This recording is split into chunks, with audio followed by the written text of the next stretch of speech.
Hello दोस्तों, मैं शब्बो खान आपका आपके अपने चैनल हिंदी क्लासेस में स्वागत और अभिनंदन करती हूं और आशा करती हूं आप सभी बहुत अच्छे होंगे और अपनी पढ़ाई सुचारू रूप से कर रहे होंगे। जैसा कि आप सभी देख रहे होंगे अपनी स्क्रीन पर, मैं आपके लिए हिंदी साहित्य में जो विभिन्न संस्थाओं की भूमिका है उससे संबंधित वीडियो लेकर आई हूँ, जिन पर परिचर्चा करेंगे। आशा है मुझे आपको कुछ ना कुछ ज़रूर नया सीखने को मिलेगा। और आगे बढ़ने से पहले अगर आप चैनल पर नए हैं तो साइड में बने बेल आइकॉन को प्रेस करें ताकि आगे आने वाली सभी वीडियोज़ आप तक सबसे पहले पहुँचे। चैनल को सब्सक्राइब करें, चैनल को अपने फ्रेंड सर्कल में शेयर करें, वीडियो को लाइक करें और मुझे अपना मुझे ऐसे ही करते रहें और आप ज़्यादा से ज़्यादा अपना सहयोग दें ताकि मैं आपके लिए ऐसे ही अच्छी वीडियोस, आपके एग्ज़ाम के लिए उपयोगी वीडियोस लाती रहूं। चलिए आगे बढ़ते हैं। हिंदी साहित्य के विकास में जो विभिन्न संस्थाओं की भूमिकाएं हैं, जिनमें सबसे पहले जो नाम आता है विलियम फोर्ड कॉलेज का। सबसे पहले जो नाम आता है वो आता है विलियम फोर्ड कॉलेज का, जिसकी स्थापना हुई थी 10 जुलाई 1800 ईस्वी में। इसकी स्थापना हुई है 10 जुलाई 1800 ईस्वी में। इसका प्राचीन नाम था ओरिएंटल सेमिनरी। ओरिएंटल सेमिनरी इसका प्राचीन नाम है, सेमिनरी। जो महत्वपूर्ण बिंदु हो आप उनको पेन कॉपी साथ में रखें, नोट भी करते रहें साथ में। तो इसका प्राचीन नाम क्या था? Oriental seminary. और अगर आपको लिखने में अच्छा दिखाई ना दे रहा हो तो आप जो मैं बोल रही हूँ उसे ध्यान से सुने और उसको नोट करते रहें, क्योंकि एक्चुअली मैं हाथ से लिख रही हूँ और अपने मोबाइल से वीडियो बना रही हूँ, इसलिए हो सकता है कि आपको लिखा हुआ ज़्यादा स्पष्ट ना दिखाई दे रहा हो। इसका प्राचीन नाम क्या था? Oriental seminary. इसके आगे जो इसके तत्कालीन गवर्नर जनरल जो थे वह थे लॉर्ड वेलीजली। लॉर्ड वेलीजली क्या थे? और विलियम फोर्ड कॉलेज के तत्कालीन गवर्नर जनरल थे लॉर्ड वेलीजली। तो आप इसे नोट करते रहें, लॉर्ड वेलीजली थे। ये क्या थे? प्राच्य विद्या तथा भाषाओं के लिए इनका क्या, ये जो गवर्नर जनरल थे कॉलेज के, प्राच्य विद्या और भाषाओं के लिए इनके द्वारा ही क्या किया गया था? अध्यक्ष की नियुक्ति की गई थी लॉर्ड वेलीजली के द्वारा विलियम फोर्ड कॉलेज में। और वो जो अध्यक्ष थे वह थे जॉन गिलक्राइस्ट। जॉन गिलक्राइस्ट क्या थे?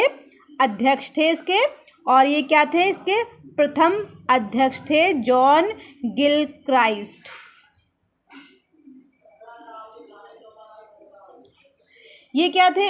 विलियम फोर्ड कॉलेज में हिंदी व उर्दू भाषा के ये शिक्षक थे। जॉन गिलक्राइस्ट हिंदी व उर्दू भाषा के क्या थे? ये शिक्षक थे विलियम फोर्ड कॉलेज में। आप इसे नोट कर लें, विलियम फोर्ड कॉलेज में जो गिलक्राइस्ट थे वह हिंदी व उर्दू भाषा के क्या थे? ये शिक्षक थे। इनके द्वारा दो लोगों की विलियम फोर्ड कॉलेज में भाषा मुंशी के पद पर नियुक्ति की गई थी। जॉन गिलक्राइस्ट के द्वारा दो लोगों की भाषा मुंशी के पद पर नियुक्ति की गई थी। वह दो जो लोग थे, वो एक तो लोग थे उनमें लल्लूलाल थे और जो दूसरे थे वह थे सदल मिश्र। जो लल्लूलाल जी थे, इनका जो जन्म जो लल्लूलाल जी का है वो 1763 में हुआ है। इनका जन्म 1763 में। और कहाँ हुआ है जन्म? आगरा में। लल्लूलाल जी का जो जन्म हुआ है 1763 में, आगरा में इनका जन्म हुआ है।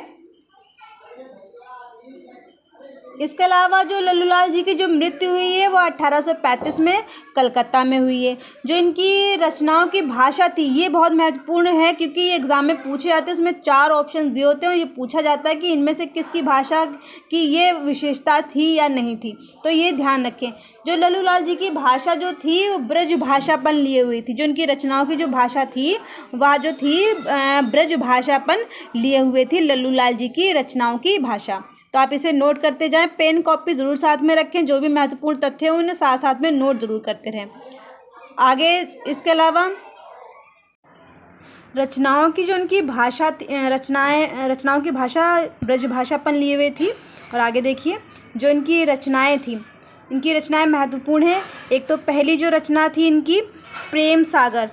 पहली इनकी रचना है प्रेम सागर, इसे नोट कर लें आप।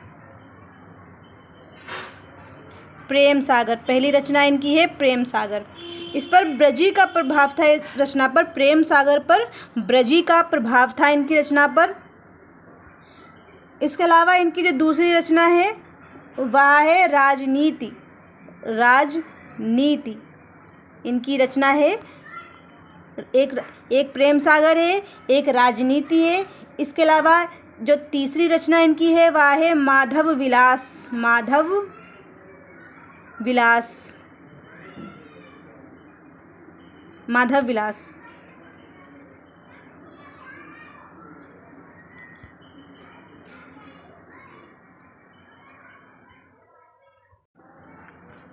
जो इनकी फोर्थ रचना है,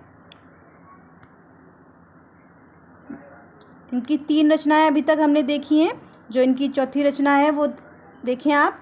चौथी रचना इनकी है ब्रजभाषा व्याकरण। ब्रजभाषा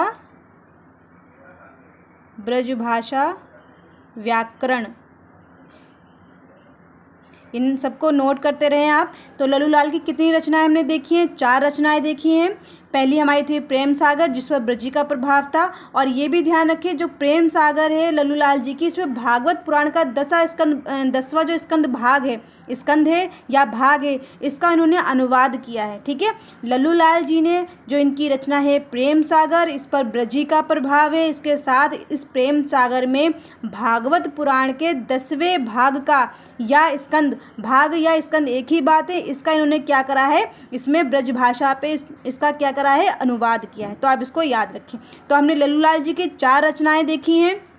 हमने पहली थी हमारी प्रेम सागर, दूसरी राजनीति, माधव विलास, ब्रजभाषा व्याकरण। ये 4 रचनाएं लल्लूलाल जी की, आप इनको नोट करें और ध्यान में रखें रचनाएं। आगे देखें,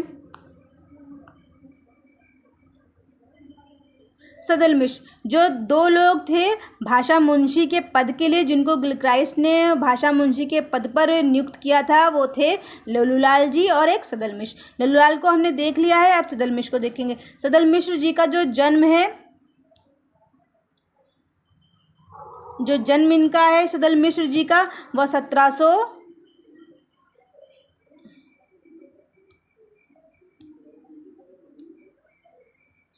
1700 इनका जन्म जो है 67, ठीक है, 68 के करीब, 1767 और 68, ठीक है, 2 टाइम मिलते हैं इनके, 1767 68 के करीब इनका जन्म हुआ है। और इनकी जो भाषा थी इनकी सदल मिश्र जी की, इनकी भाषा पूर्वीपन लिए हुई थी। इनकी भाषा जो थी पूर्वीपन लिए हुए थी इनकी भाषा। और लल्लूलाल जी की जो भाषा थी वह ब्रजपन लिए हुई थी। ब्रज भाषा उनकी रचनाओं पर, ब्रज भाषा का प्रभाव था लल्लूलाल जी के रचनाओं पर। लेकिन जो सदल मिश्र जी थे, उनकी जो रचनाएं थी उस पर पूर्वीपन का प्रभाव था इनकी रचनाओं पर। तो ध्यान रखें, लल्लूलाल जी ब्रज भाषापन और सदल मिश्र जी पूर्वीपन। ये इंपॉर्टेंट है, ये एग्जाम में आते हैं। फिर कह रही हूँ, बार बार इसको मैं इसलिए जोर दे रही हूँ क्योंकि एग्जाम में पूछे जाते हैं। आगे देखिए इनकी रचनाएं। सदल मिश्र जी की जो रचना थी, पहली तो रचना इनकी है नासिकेतोपाख्यान, ठीक है, नासिकेतोपाख्यान, ठीक है। इस नासिकेतोपाख्यान को ही चंद्रावती नाम से भी जाना जाता है, चंद्रावती।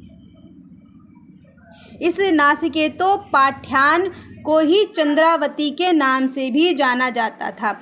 इसमें क्या था इस रचना में, ये भी ध्यान रखें, आप ध्यान से सुने कि जो नासिकेतोपाख्यान या चंद्रावती जो रचना है सदल मिश्र जी की, यह नचिकेता ऋषि के कथानक का वर्णन है इसके अंतर्गत। इसमें जो नासिकेतोपाख्यान या चंद्रावती है, इस पर नचिकेता ऋषि के कथानक का वर्णन है। और जो इसका मूल ग्रंथ है वह यजुर्वेद है।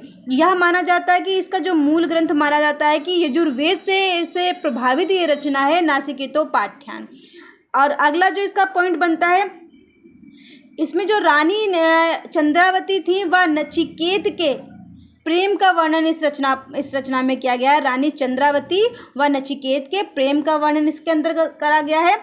और ये भी ध्यान रखें कि इस रचना में पहली बार खड़ी बोली का प्रयोग किया गया। बहुत इंपॉर्टेंट है ये चीज़ कि इस रचना में क्या करा गया है, पहली बार खड़ी बोली का प्रयोग किया गया है। प्रथम बार खड़ी बोली का प्रयोग किया गया है इस रचना में।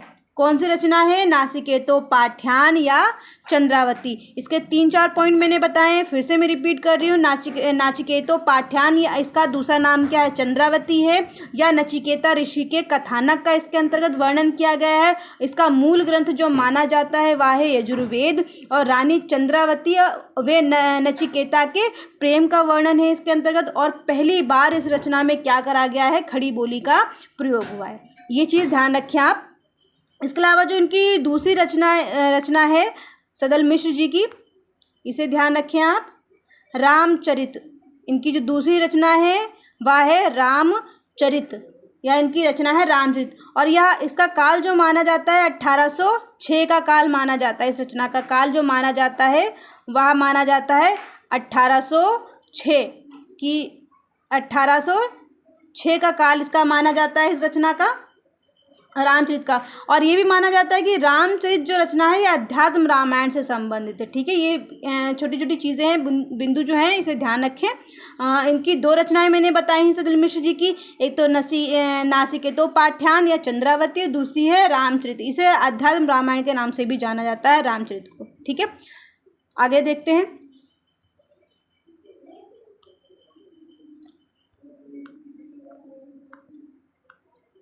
अन्य संबंधित व्यक्ति जो थे, विलियमफोर्ड कॉलेज से 2 तो इन भाषा मुंशी के पद पर थे। ठीक है, ये जो चीज़ मैं बता रही हूँ बहुत इंपॉर्टेंट है, क्योंकि प्रश्न में यहीं से बनता है और फिर गलती हो जाती है कि भाषा मुंशी के पद पर कौन नहीं थे। तो 4 ऑप्शन आते हैं, जिनमें नाम लल्लूलाल जी का, सदल मिश्र जी का, सदासुखलाल नियाज और या इंशा अल्लाह खां का नाम होता है। लेकिन ये बहुत से कंफ्यूज हो जाते हैं कि इनमें से कौन सा भाषा मुंशी के पद पर था या इनमें से कौन सा भाषा मुंशी के पद पर नहीं था। जो 2 लोग थे, लल्लूलाल जी और सदल मिश्र, 2 ही ये भाषा मुंशी के पद पर थे। बाकी जो सदासुखलाल नियाज और इंशा अल्लाह खां थे, ये विलियमफोर्ड कॉलेज से तो संबंधित थे लेकिन भाषा मुंशी के पद पर नहीं थे। तो ये चीज़ आप ध्यान रखें। तो अन्य जो संबंधित थे, जिनमें पहला नाम था सदासुखलाल नियाज, ये सुखी नहीं, यहाँ पर सदासुखलाल है। ठीक है, याद रखें, सदासुखलाल है ये, सदासुखलाल नियाज, जिनका जो जन्म है सदासुखलाल जी का वो 1747 माना जाता है। 1746 इनका जन्म माना जाता है सदासुखलाल नियाज जी का। और इनकी जो भाषा जो थी बोलचाल की हिंदी में थी, बट इनकी भाषा में पंडितारूपन था। ये देखो महत्वपूर्ण बिंदु है, ये पॉइंट आ गया कि इनकी भाषा में क्या था, इनकी भाषा पंडितारूपन लिए हुई थी, पंडितारूपन लिए हुए थी इनकी भाषा। तो जो लल्लूलाल जी की भाषा जो थी वो पूर्वीपन लिए हुए थी, लल्लूलाल जी की जो भाषा थी वो ब्रज भाषापन थी, और जो सदल मिश्र जी की जो भाषा थी वह पूर्वीपन लिए हुए थी, और सदासुखलाल नियाज जी की भाषा क्या है, पंडितारूपन लिए हुए। तो लल्लूलाल जी की भाषा ब्रजी में, और सदल मिश्र की पूर्वी, और सदासुखलाल नियाज की पंडितारूपन। ये याद रखें, बहुत महत्वपूर्ण है ये। आगे इनकी रचनाएं देखें। पहली जो इनकी जो रचना है वह कौन सी है, सुख सागर। इनकी सदासुखलाल नियाज जी की जो पहली रचना है सुख सागर। और इसके महत्वपूर्ण तथ्य क्या है कि सुख सागर में विष्णु की महत्ता को बताया गया है। जो विष्णु जी थे उनकी महत्ता को सुख सागर में बताया गया है, और विष्णु पुराण से नैतिक उपदेशात्मक प्रसंग लिए गए हैं। क्या लिए गए हैं? विष्णु पुराण से नैतिक उपदेशात्मक प्रसंग लिए गए हैं। जो उपदेश के प्रसंग जो लिए गए हैं सुख सागर को लिखने के लिए, वह विष्णु पुराण से लिए गए हैं नैतिक प्रसंग। तो याद रखें, इनकी पहली रचना है सुख सागर। जो इनकी दूसरी रचना है वह है मुंतखब उत तवारिख।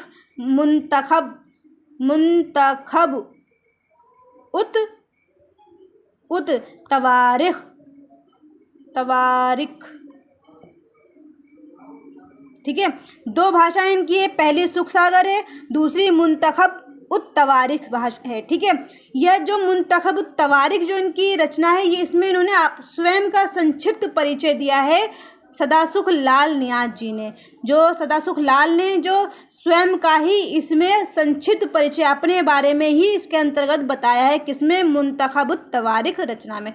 तो सदासुख लाल न्याज की 2 रचनाएं थी, एक सुख सागर और दूसरी मुंतखब उत तवारिख।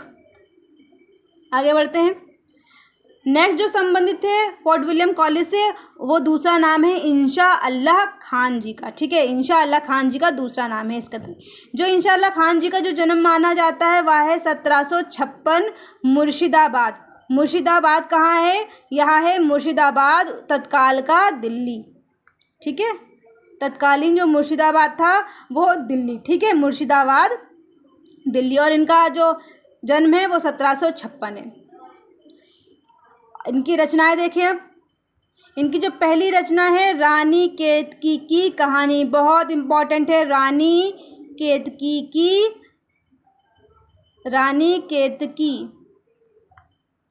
की कहानी।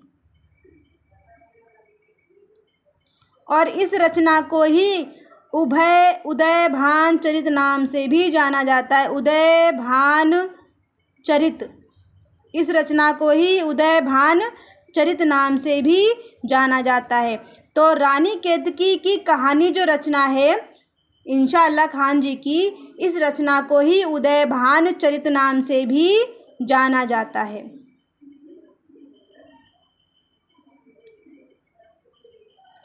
ठीक है, और इस उदयभान चरित या रानी केतकी की कहानी में सांसारिक प्रेम पर आधारित है। सांसारिक प्रेम का वर्णन है कि इसमें यह जो कहानी है किस पर आधारित है? सांसारिक प्रेम पर आधारित है रानी केतकी की कहानी या उदयभान चरित। और इसका काल 1803 माना जाता है। 1803 माना जाता है इसका काल, 1803 ईस्वी। ठीक है, और दूसरी जो रचना है उनकी इंशा अल्लाह खान की दरियाए लतफत।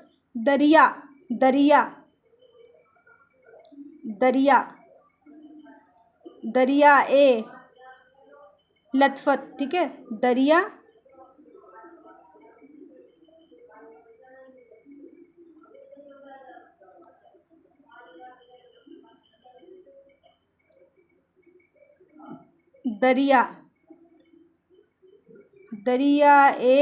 लतफत। ठीक है, यह उर्दू का व्याकरण है। ये भी ध्यान रखें कि दरियाए लतफत क्या है, ये उर्दू का व्याकरण है, उर्दू व्याकरण है ये, उर्दू। ठीक है, उर्दू का व्याकरण है ये। तो इंशा अल्लाह खान की 2 कहानियाँ हो गई हैं। ठीक है, 2 रचनाएं, सॉरी। एक रानी केतकी की कहानी, इस रचना को उदयभान चरित के नाम से भी जाना जाता है। इसका काल 1803 में, सांसारिक प्रेम पर आधारित रचना है। दूसरी रचना इनकी दरियाए लतफत है या उर्दू का व्याकरण है।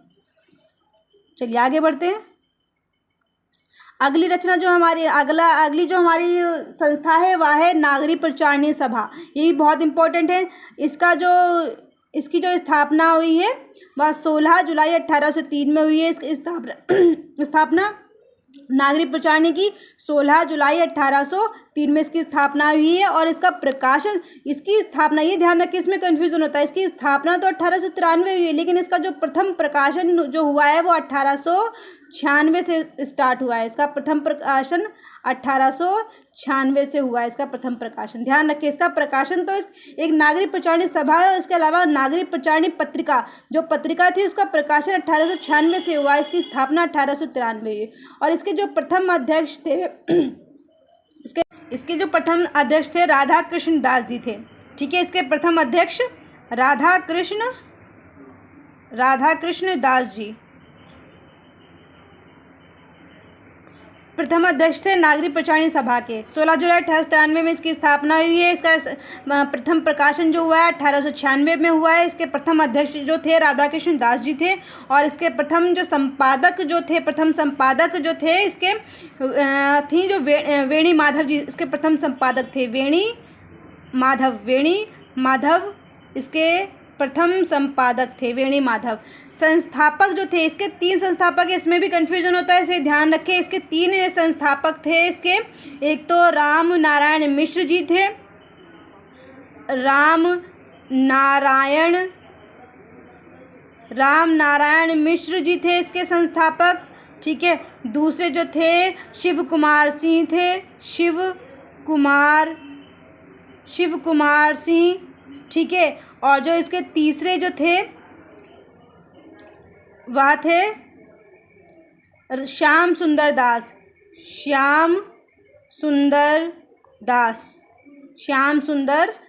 जी, इसके क्या थे? संस्थापक। तो ध्यान रखें, नागरिक प्रचारणी सभा जो इसकी स्थापना हुई है, नागरिक प्रचारणी सभा की, वह स्थापना जो हुई है 16 जुलाई 1893 में। कब हुई है, कहाँ हुई है? काशी बनारस में, ठीक है। ये भी ध्यान रखिए, इसकी जो स्थापना है 16 जुलाई 1893 काशी में हुई है। काशी का क्या दूसरा नाम क्या है? बनारस, ठीक है। और इसका प्रकाशन जो स्टार्ट हुआ है नागरिक प्रचारणी पत्रिका का, वो 1896 से हुआ है। इसके प्रथम अध्यक्ष राधा कृष्ण दास थे। इसके प्रथम संपादक जो थे, जिसके संपादन में पत्रिका निकली थी या निकलती थी पत्रिकाएं, वे थे वेणी माधव। इसके संस्थापक 3 थे, राम नारायण मिश्र जी, शिव कुमार सिंह, श्याम सुंदर दास जी। आज बस यहीं के लिए, वरना क्लास हो जाएगी ज़्यादा लंबी। और वीडियो के अंत तक बने रहने के लिए वीडियो में आपका बहुत बहुत धन्यवाद। और मुझे ऐसे ही अपना सपोर्ट देते रहें, प्यार देते रहें, और मिलते हैं अगली वीडियो में। धन्यवाद।